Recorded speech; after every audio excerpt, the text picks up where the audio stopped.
Okay, இந்த வீடியோவில் வந்து ஹெல்தி ஈட்டிங் ஹேபிட்ஸ் என்னெல்லாம் அப்படின்றத பார்க்க போகிறோம். நம்ம சாப்பிட்ற பழக்கம், அதாவது சாப்பிடும்போது என்ன மாதிரிலாம் சில பழக்கங்கள் ஃபாலோ பண்ணுறத ஹெல்த்தியாக இருக்கிறதுக்கு சப்போர்ட் பண்ணோம் அப்படின்றத. ஸோ அதில் ஃபஸ்ட்டு முக்கியமான பழக்கம் என்ன அப்படின்னா, நம்ம என்ன உணவை சாப்பிட போகிறோமோ அதை ஃபஸ்ட்டு அப்சர்வ் பண்ணணும். அங்கங்கே சாப்பிடவே டைம் இல்லை, எங்கேருந்து கவனிக்கிறதுன்னு தோணும். பட் கொஞ்சம் அட்லீஸ்ட் ஒரு 3 வேலையில் ஏதாவது ஒரு வேலை, இப்போ நம்ம சொல்ல டிப்ஸ் எல்லாமே அட்லீஸ்ட் ஒரு வேலையாவது ஒரு நாளைக்கு ட்ரை பண்ணி பார்க்கலாம். ஓகே, ஸோ ஃபஸ்ட்டு என்ன சாப்பிட போகிறோம், ஜஸ்ட் ஒரு அப்சர்வேஷன்.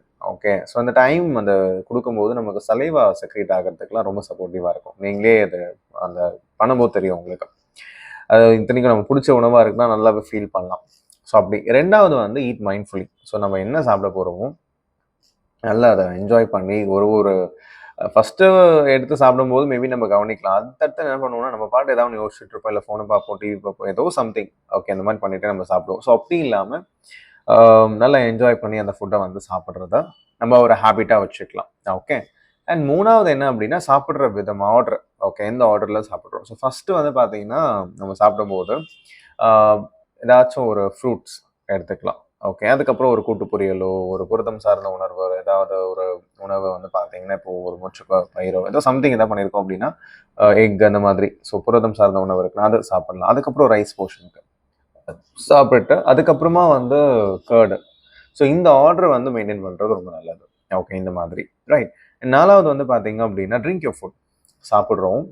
சாப்பிட்றத நல்லா சூவ் பண்ணி, எவ்வளோக்கு எவ்வளோ நல்லா சூவ் பண்ணி சாப்பிட முடியுமோ சாப்பிட்றோம். ஸோ அது இத்தனைக்கும் நம்ம தண்ணி குடிக்கும்போது எப்படி நமக்கு இருக்கும், ஸோ அந்த மாதிரி ஒரு ஃபார்மேட்டுக்கு வந்து நம்ம கொண்டு வந்துடணும். ஓகே, ஸோ அப்படி சாப்பிட்றது ரொம்ப நல்லது. அண்ட் ஃபிஃப்த் வந்து பார்த்தீங்க அப்படின்னா, 3 மீல்ஸ் அ டே ஹேபிட். ஸோ ஒரு நாளைக்கு ஒரு 3 வேலைன்னா 3 வேலை தான். ஓகே, இல்லைங்க எனக்கெல்லாம் பயங்கர ஃபிசிக்கல் ஆக்டிவிட்டி ஜாஸ்தி அப்படின்னும் போது நம்ம ஒரு 5 வேலை எடுத்துக்கிறோம் அப்படின்னாலும் பேலன்ஸ்டாக எடுக்கிறதுக்கு பாருங்கள். ஓகே, பட் ஒரு 3 வேலைன்றத பெஸ்ட் ஆப்ஷன். காலையில், மதியம், ஈவினிங். ஸோ இந்த மாதிரி. ஓகே, இட் டிபெண்ட்ஸ் உங்களோட இதை பொறுத்து. பட் மேக்ஸிமம் இதை மாதிரி ட்ரை பண்ணி பார்க்கலாம். ஸோ இப்போ இந்த மாதிரி விஷயங்கள் வந்து நம்ம ஃபாலோ பண்ணுறது ரொம்ப நல்லது. ஸோ ஆல்மோஸ்ட் ஒரு 5 விஷயம் வந்து பார்த்துருக்கோம், இதை ப்ராக்டிஸ் பண்ணலாம். இதில் லாஸ்ட் முக்கியமான டிப் என்ன அப்படின்னா, ப்ராக்டிஸ் கிராட்டிடியூட். ஸோ முக்கியமாக எக்ஸ்ப்ரெஸ் பண்ணலாம் கிராட்டிடியூட் நம்ம சாப்பிட்ற உணவுக்கு. எந்த அளவுக்கு நம்ம கைக்கு வந்திருக்கு. ஸோ ஒரு ஃபியூ செகண்ட்ஸ் ஃபீல் பண்ணிவிட்டு சாப்பிடலாம். ஸோ அந்த எக்ஸ்ப்ரெஷன் வந்து பார்த்தீங்க அப்படின்னா, நமக்கு ஒரு ஃபீல் குட் ஹார்மோன்ஸை க்ரியேட் பண்ணும். ஸோ வித் தேட் நம்ம சாப்பிடும்போது கூடுதல் அப்சார்ப்ஷன் ஆஃப் நியூட்ரியன்ஸ் இருக்கிறதா இருக்கட்டும். ஸோ அது நம்ம பாடிக்கு அது பண்ணுற பெனிஃபிட் வந்து பார்த்தீங்க அப்படின்னா கூடுதலாக இருக்கிறதுக்கு சப்போர்ட்டிவாக இருக்கும். ரைட், ஸோ இதை வந்து ட்ரை பண்ணுங்கள். தேங்க்யூ.